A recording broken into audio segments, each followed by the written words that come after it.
Another good weekend. You take out the two Washington teams at home last weekend. What'd you take from those two games?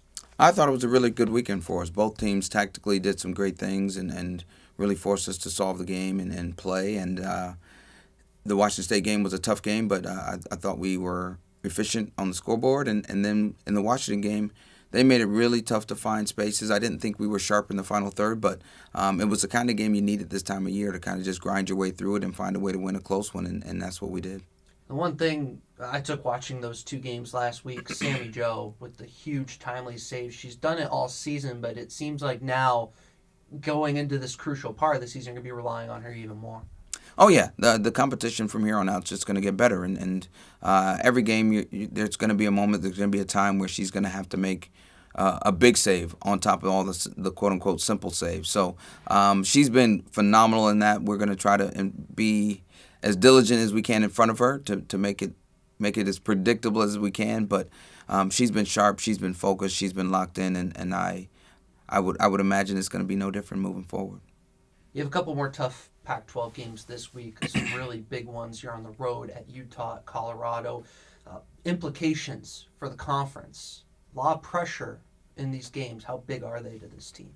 I wouldn't say pressure. I think it's the time of year. All the games you have to show up and you have to play, and Utah and Colorado are both great opponents, and you're playing away. You know the environment's going to be great.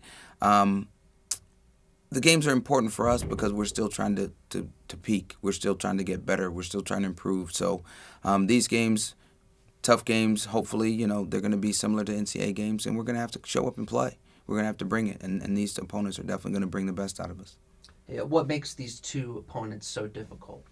Well, Utah's a little young, but they're really, really solid.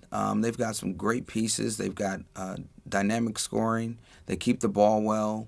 They've been defending really well. But Utah historically has been a great team.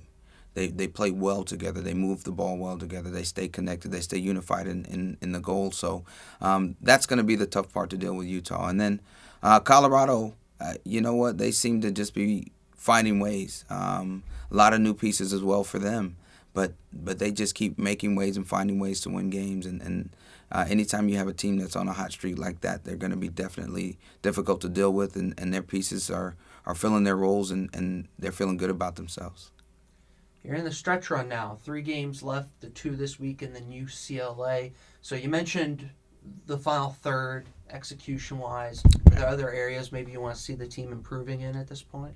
Yeah, the final third is still an area that I want to see us improve. I think we've been fairly good there all year, but still finding different ways to get in behind, to get to the right spaces is always something we want to work on. But we're also still working on, building the game, reading the game, playing time and score a little bit better, just being a better overall soccer team and understanding moments in the game to take time, to speed up, to slow down, just small nuances now to become the best we could be.